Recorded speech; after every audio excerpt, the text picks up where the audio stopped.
Chloe Walsh. Narrated by Matthew Forsyth and Jacqueline Milne. Chapter 1. High Hopes. Shannon. It was January 10th, 2005. A whole new year and the first day back to school after Christmas break. And I was nervous. So nervous, in fact, that I'd thrown up no less than 3 times this morning. My pulse was beating at a concerning rate, my anxiety the culprit for my erratic heartbeat, not to mention the cause of my upchuck reflex abandoning me. Smoothing down my new school uniform, I stared at my reflection in the bathroom mirror and hardly recognised myself. Navy jumper with the Thomond College crest on the breast with a white shirt and red tie. Grey skirt that stopped at the knee, revealing 2 scrawny, underdeveloped legs and finishing with tan tights, navy socks and 2-inch black court shoes. I looked like an implant. I felt like one too. My only consolation was the shoes that Mam bought me brought me up to the 5'2" mark. I was ridiculously small for my age in every way. I was thin on the extreme, underdeveloped with fried eggs for breasts, clearly untouched by the puberty boom that had hit every other girl my age. My long brown hair was loose and flowing down the middle of my back, pushed back from my face with a plain red hairband. My face was free of makeup, making me look every bit as young and small as I felt. My eyes were too big for my face and a shocking shade of blue to boot. I tried squinting, seeing if that made my eyes look any more human, and made a conscious effort to thin my swollen lips by pulling them into my mouth. Nope. The squinting only made me look disabled, and a little constipated. Exhaling a frustrated sigh, I touched my cheeks with my fingertips and exhaled a ragged breath. What I lacked in the height and breast departments, I like to think I made up for in maturity. I was level-headed and an old soul. Nanny Murphy always said I was born with an old head on my shoulders. It was true to an extent. I had never been one to be fazed by boys or fads. It just wasn't in me. I once read somewhere that we mature with damage, not with age. If that's the case, I was an old-age pensioner in the emotional stakes. A lot of the time I was worried that I didn't work like other girls. I didn't have the same urges or interests in the opposite sex. I didn't have an interest in anyone. Boys, girls, famous actors, hot models, clowns, puppies. Well, okay, so I had an interest in cute puppies and big fluffy dogs, but the rest of it, I could give or take. I had no interest in kissing, touching, or fondling of any sort. I couldn't bear the thought of it. I suppose watching the shitstorm that was my parents' relationship unravel had put me off the prospect of teaming up with another human for life. If my parents' relationship was a representation of love, then I wanted no part of it. I would rather be alone. Shaking my head to clear my thunderous thoughts before they darkened to the point of no return, I stared at my reflection in the mirror and forced myself to practice something I rarely did these days. Smile. Deep breaths, I told myself. This is your fresh start. Turning on the tap, I washed my hands and splashed some water on my face, desperate to cool the heated anxiety burning inside of my body, the prospect of my first day at a new school a daunting notion. Any school had to be better than the one I was leaving behind. The thought entered my mind and I flinched in shame. Schools, I thought dejectedly. Plural. I'd suffered relentless bullying in both primary and secondary school. For some unknown, cruel reason, I had been the target of every child's frustrations from the tender age of 4. Most of the girls in my class decided on day 1 in junior infants that they didn't like me and I wasn't to be associated with. And the boys, while not as sadistic in their attacks, weren't much better. It didn't make sense because I got along just fine with the other children on our street and never had any altercations with anyone on the estate we lived in. But school was like the 7th circle of hell for me. All 9, instead of the regular 8, years of primary had been torture. Junior infants was so distressing for me that both my mother and teacher decided it would be best to hold me back so I could repeat juniors with a new class. Even though I was just as miserable in my new class, I made a couple of close friends, Claire and Lizzie, whose friendship had made school bearable for me. When it came time to choose a secondary school in our final year of primary, I had realised I was very different from my friends. Claire and Lizzie were to attend Thomond College the following September, a lavish, elite private school with massive funding and top-of-the-range facilities, coming from the brown envelopes of wealthy parents who were hell-bent on making sure their children received the best education money could buy. Meanwhile, I had been enrolled at the local overcrowded public school in the centre of town. I still remembered the horrifying feeling of being separated from my friends. I'd been so desperate to get away from the bullies that I'd even begged Mam to send me to Beara to live with her sister, Auntie Alice, and her family so I could finish my studies. There were no words to describe the devastated feeling that had overtaken me when my father put his foot down on moving in with Auntie Alice. Mam loved me, but she was weak and weary and didn't put up a fight when Dad insisted I attend Ballylagan Community School. After that, it got worse. More vicious, more violent, more physical. For the first month of first year, I was hounded by several groups of boys, all demanding things from me that I was unwilling to give them. After that, I was labelled a frigid, because I wouldn't get off with the very boys that had made my life a living hell for years. The meaner ones labelled me a tranny, suggesting that the reason I was such a frigid was because I had boy parts under my skirt. No matter how cruel the boys were, the girls were far more inventive. And so much worse. They spread vicious rumours about me, suggesting that I was anorexic and threw my lunch up in the toilets after lunch every day. I wasn't anorexic. Or bulimic, for that matter. I was petrified when I was at school and couldn't bear to eat a thing because when I did vomit, and it was a frequent event, it was a direct response to the unbearable weight of the stress I was under. I was also small for my age, short, undeveloped, and skinny, which didn't help my cause to ward off the rumours. When I turned 15 and still hadn't gotten my first period, my mother made an appointment with our local GP. Several blood tests and exams later, and our family doctor had assured both my mother and me that I was healthy, and that it was common for some girls to develop later than others. Almost a year had passed since then, and aside from one irregular cycle in the summer that had lasted less than half a day, I was yet to have a proper period. To be honest, I had given up on my body working like a normal girl when I clearly wasn't. My doctor had also encouraged my mother to assess my schooling arrangement, suggesting that the stress I was under at school could be a contributing factor to my obvious physical stunt in development. After a heated discussion between my parents where Mam had pled my case, I was sent back to school, where I was subjected to unrelenting torment. Their cruelty varied from name-calling and rumour-spreading to sticking sanitary pads on my back, then to full-on physically assaulting me. Once, in home economics class, a few of the girls in the seat behind me had hacked off a chunk of my ponytail with kitchen scissors and then waved it around like a trophy. Everyone had laughed, and I think in that moment I had hated the ones laughing at my pain more than the ones causing it. Another time, during PE, the same girls had taken a picture of me in my underwear with one of their camera phones and forwarded it on to everyone in our year. The principal had cracked down on it quickly and suspended who owned the phone, but not before half the school had a good laugh at my expense. I remembered crying so hard that day. Not in front of them, of course, but in the toilets. I'd bolted myself into a cubicle and contemplated on ending it all, on just taking a bunch of tablets and being done with the whole damn thing. Life, for me, was a bitter disappointment, and at the time I had wanted no further part in it. I didn't do it because I was too much of a coward. I was too afraid of it not working and waking up and having to face the consequences. I was a fucking mess. My brother, Joey, said they targeted me because I was good-looking and called my tormentors jealous bitches. He told me that I was gorgeous and instructed me to rise above it. It was easier said than done, and I wasn't so confident about that gorgeous statement either. Many of the girls targeting me were the same ones that had been bullying me since preschool. I doubted looks had anything to do with it back then. I was just unlikable. Besides, as much as he tried to be there for me and defend my honour, Joey didn't understand how school life was for me. My older brother was the polar opposite of me in every shape of the word. Where I was short, he was tall. I had blue eyes, he had green ones. I was dark-haired, he was fair. His skin was sun-kissed golden. I was pale. He was outspoken and loud, whereas I was quiet and kept to myself.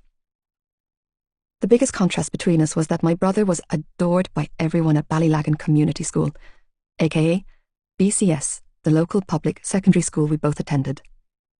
Of course, landing a spot on the Cork minor hurling team helped Joey's popularity status along the way, but even without sports, he was a great guy.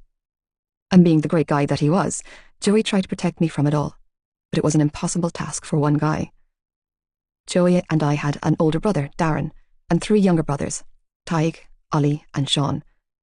But neither of us had spoken to Darren since he walked out of the house 5 years previous, following yet another infamous blowout with our father. Tig and Ollie, who were 11 and 9, were only in primary school, and Sean, who was 3, was barely out of nappies, so I wasn't exactly flush with protectors to call on. It was days like this that I missed my eldest brother. At 23, Darren was 7 years older than me. Big and fearless, he was the ultimate big brother for every little girl growing up.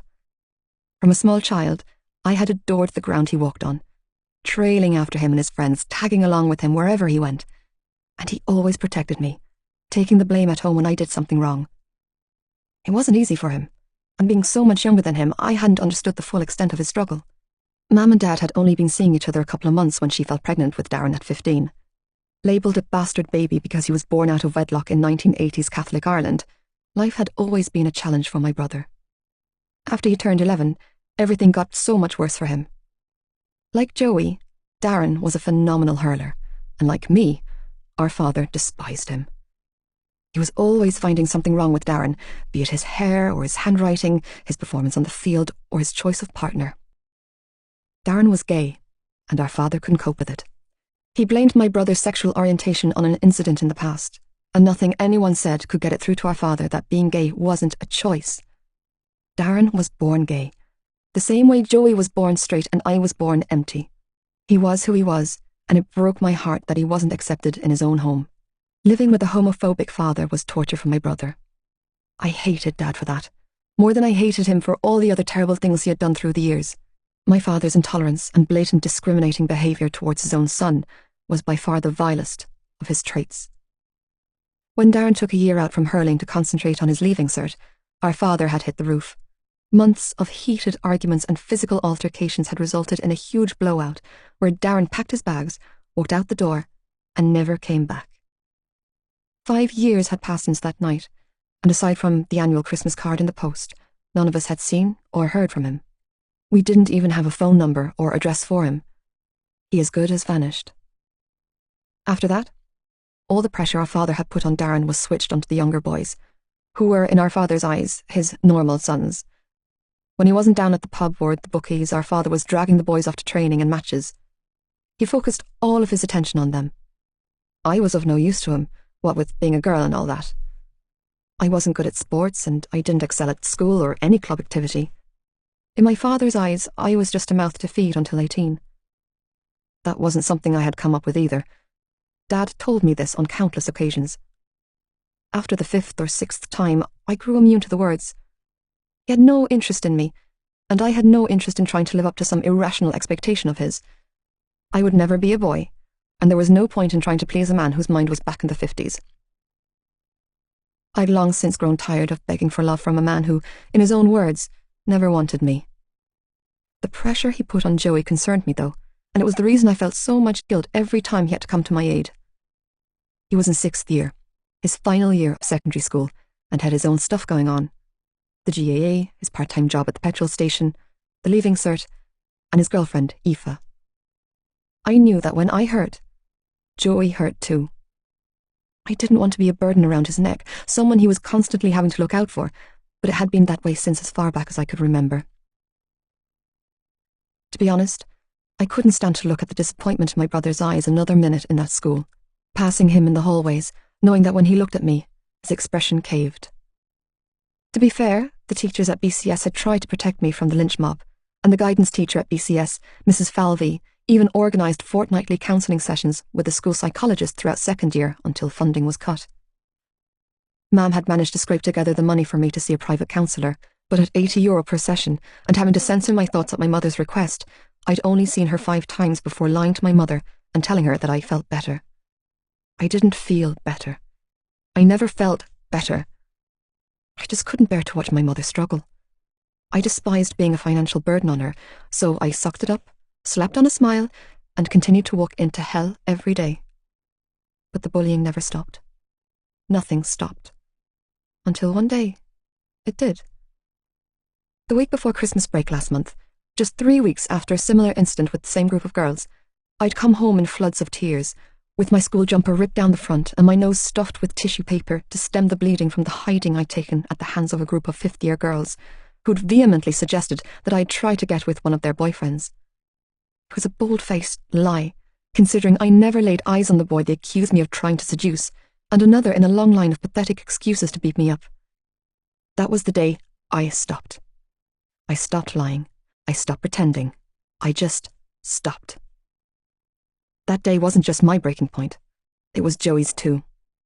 He'd followed me into the house with a week's suspension under his belt for beating the living daylights out of Kieran Maloney, my main tormentor's brother. Our mother had taken one look at me and pulled me out of the school. Going against my father's wishes, who thought I needed to toughen up, Mam went to the local credit union and took out a loan to pay the admission fees for Thomond College, the private, fee-paying secondary school based 15 miles north of Ballylagan. While I worried for my mother, I knew that if I had to walk through the doors of that school one more time, I would not be walking back out. I had hit my limit. The prospect of a better life, a happier life, was dangled in front of my face, and I grabbed it with both hands. And even though I feared the backlash from the kids on my council estate for attending a private school, I knew it couldn't be worse than the shit I had endured in the school I was leaving behind. Besides, Claire Biggs and Lizzie Young, the two girls I'd been friends with at primary school, would be in my class at Thomond College. The principal, Mr. Toomey, had assured me of that when my mother and I had met with him during the Christmas holidays to enrol. Both Mam and Joey encouraged me with relentless support, with Mam taking extra cleaning shifts at the hospital to pay for my books and new uniform, which included a blazer. Before Thomond College, the only blazers I'd ever seen were the ones men wore at Mass on a Sunday, never on teenagers, and now it would be part of my daily wardrobe. Leaving the local secondary school in the middle of my junior cert year, an important exam year, had caused a huge rift in our family, with my father furious to be spending thousands of euros on an education that was free in the public school just down the road. When I tried to explain to my father that school wasn't as easy for me as it was for his precious GAA star son, he shut me down, refusing to hear me out, and letting me know in no uncertain terms that he would not support me attending a glorified rugby prep school with a bunch of stuck-up, privileged clowns. I could still recall the words, "Get off your high horse, girl," and "'Tis far from rugby and prep schools you were reared," not to mention my favourite, "You'll never fit in with those cunts," coming out of my father's mouth. I wanted to scream at him, "You won't be paying for it," since Dad hadn't worked a day since I was 7. Fending for the family was left to my mother, but I valued my ability to walk too much. My father didn't get it, but then again, I had a feeling the man had never been subjected to bullying a day in his whole life. If there was bullying to be done, Teddy Lynch was the one doing it. God knows he bullied Mam around long enough. Because of my father's outrage at my schooling, I had spent most of my winter break holed up in my bedroom and trying to stay out of his way. Being the only girl in a family with 5 brothers, I had my own room. Joey had his own room too, though his was much bigger than mine, having shared it with Darren until he moved out. Tig and Ollie shared another larger bedroom, with Sean and my parents residing in the largest of the bedrooms. Even though it was only the box room at the front of the house, with barely any room to swing a cat, I appreciated the privacy that my own bedroom door, with a lock, gave me. Contrary to the 4 bedrooms upstairs, our house was tiny, with a sitting room, kitchen, and 1 bathroom for the entire family. It was a semi-D, and situated at the edge of Elks Terrace, the largest council estate in Ballylagan. The area was rough and riddled with crime, and I avoided it all by hiding in my room. My tiny bedroom was my sanctuary in a house and street, full of bustle and madness, but I knew it wouldn't last forever. My privacy was on borrowed time because Mam was pregnant again. If she had a girl, I would lose my sanctuary. "Shan!" Banging erupted on the other side of the bathroom door, dragging me from my impervious thoughts. "Hurry up, will ya? I'm bursting for a piss." "2 minutes, Joey," I called back, then continued my assessment of my appearance. "You can do this," I whispered to myself. "You can absolutely do this, Shannon." The banging resumed, so I hastily dried my hands on the towel hanging on the rack and unlocked the door, eyes landing on my brother, who was standing in nothing but a pair of black boxers, scratching his chest. His eyes widened when he took in my appearance, the sleepy expression on his face turning alert and surprised. He was sporting a roaster of a black eye from the hurling match he played in at the weekend, but it didn't seem to worry a hair off his handsome head. "You look—" My brother's voice trailed off as he gave me that brotherly appraisal. I braced myself for the jokes he would inevitably make at my expense, but they never came. "Lovely," he said instead, pale green eyes warm and full of unspoken worry. "The uniform suits you, Shan." Do you think it'll be okay? I kept my voice low so I didn't wake up the rest of our family. Mum had worked a double shift yesterday and she and Dad were both sleeping. I could hear my father's loud snoring coming from behind their closed bedroom door, and the younger boys would have to be dragged from their mattresses later for school. As per usual, it was just Joey and me, the two amigos. Do you think I'll fit in, Joey? I asked, voicing my concerns aloud. I could do that with Joey. He was the only one in our family I felt I could talk to and confide in. I looked down at my uniform and shrugged helplessly. His eyes burned with unspoken emotion as he stared down at me, and I knew he was up this early not because he was desperate to use the bathroom, but because he wanted to see me off on my first day. It was 6:15 in the morning. Like Tom in college, BCS didn't start until 9:05 a.m, but I had a bus to catch and the only one passing through the area was at 6:45 a.m. It was the first bus run of the day leaving Ballylagan, but it was the only one that passed the school in time. Mum worked most mornings and Dad was still refusing to take me. When I asked Dad about taking me to school last night, he had told me that if I'd get off my high horse and go back to Ballylagan Community School like Joey and every other kid in our street, I wouldn't need a lift to school. I'm so fucking proud of you, Shan, Joey said in a voice that was thick with emotion. You don't even realise how brave you are. Clearing his throat a couple of times, he added, Hang on. I've got something for you. With that, he padded across the narrow landing and into his bedroom, returning less than a minute later. Here, he muttered, fisting a couple of €5 notes into my hand. Joey, no! I immediately rebuffed the notion of taking his hard-earned money. He didn't make much at the petrol station to begin with, and money was hard to come by in our family, so taking €10 from my brother was unimaginable. I can't. Take the money, Shannon. It's only a tenner, he instructed, giving me a no-nonsense expression. I know Nanny gave you the bus money, but just have something in your pocket. I don't know how shit works in that place, but I don't want you going in there without a few quid. I swallowed the lump of emotion fighting its way up my throat and squeezed out, Are you sure? Joey nodded, then pulled me in for a hug. You are going to be grand, he whispered in my ear, hugging me so tight I wasn't sure who he was trying to convince or console. If someone gives you even the hint of shit, then you text me, and I will come over there and burn that fucking school to the ground and every posh little rugby-head fucker in it. That was a sobering thought. It's going to be fine, I said, this time putting some force into my voice, needing to believe my words. But I'll be late if I don't get going, and that's so not what I need on my first day. Giving my brother one last hug, I shrugged on my coat and grabbed my school bag, shouldering it onto my back before heading for the staircase. You text me, Joey called out when I was halfway down the steps. I'm serious, one sniff of crap from anyone and I'll come sort it out for you. I can do this, Joey, I whispered, casting a quick glance to where he was leaning against the banister, watching me with concerned eyes. I can. I know you can. His voice was low and pained. I'm here for you, okay? He finished with a heavy exhale. Always here for you. This was hard for my brother, I realised as I watched him wave me off to school like an anxious parent with their firstborn.